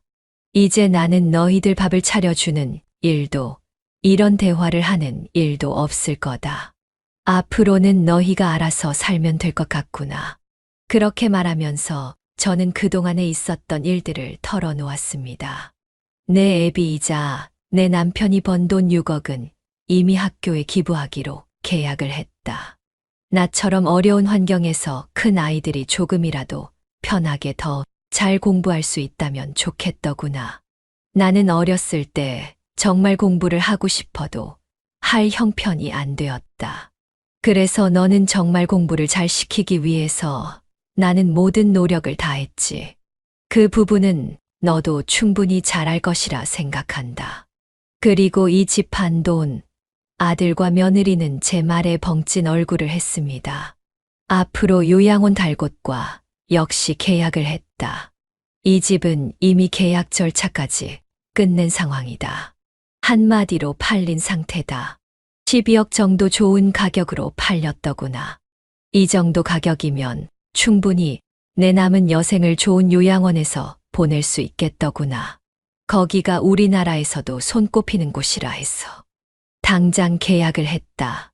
저는 생각보다 훨씬 좋은 가격으로 집이 팔렸고, 그 덕분에 정말 좋은 요양원에 보증금을 내고 들어갈 수가 있었습니다. 사실 싸게 빨리 정리하고 아들과 마주치는 일이 없길 바라기도 했었지만 차분하게 행동하기로 했습니다. 그리고 하나하나 계획을 시행했죠. 그런 계약 취소할 수 있는 거잖아요. 그리고 무슨 요양원이 12억이나 들어요? 아들이 빨갛게 충혈된 눈으로 물었습니다. 우리나라에서 가장 좋은 요양원 중 한 곳이더구나. 노후 준비를 정말 잘하신 분들이 사는 곳이지. 최고급 시설에 의료진들도 있고 교육도 많고 다양한 활동을 한다고 하더구나. 이미 상황은 끝났다. 집을 한번 둘러보면 알 거다. 그제서야 아들과 며느리는 집을 둘러보기 시작했습니다. 집안은 휑했습니다. 평소에도 뭔가를 많이 가지고 있는 성격은 아니었지만 평소보다 더 휑한 상태였죠. 그러자 아들은 뭔가 눈치를 챈 듯 안방문을 열었습니다. 안방에는 아무것도 없었습니다. 이미 짐은 다 뺐다. 이미 짐은 요양원으로 다 옮겼지. 요즘에 그렇게 좋은 요양원이 서울 한복판에 있는 줄 몰랐다. 고급은 다르더구나. 저는 그렇게 몇 마디를 더 한 뒤 집을 나왔습니다. 제가 일전에 아들이 해외에 갔을 때 준비해 두었던 것들이 바로 이런 것들이었습니다. 집을 팔 곳을 알아보고 요양원을 알아보고 기부할 곳들을 찾았죠. 그렇게 제가 문 밖으로 나서고 집을 떠날 때였습니다.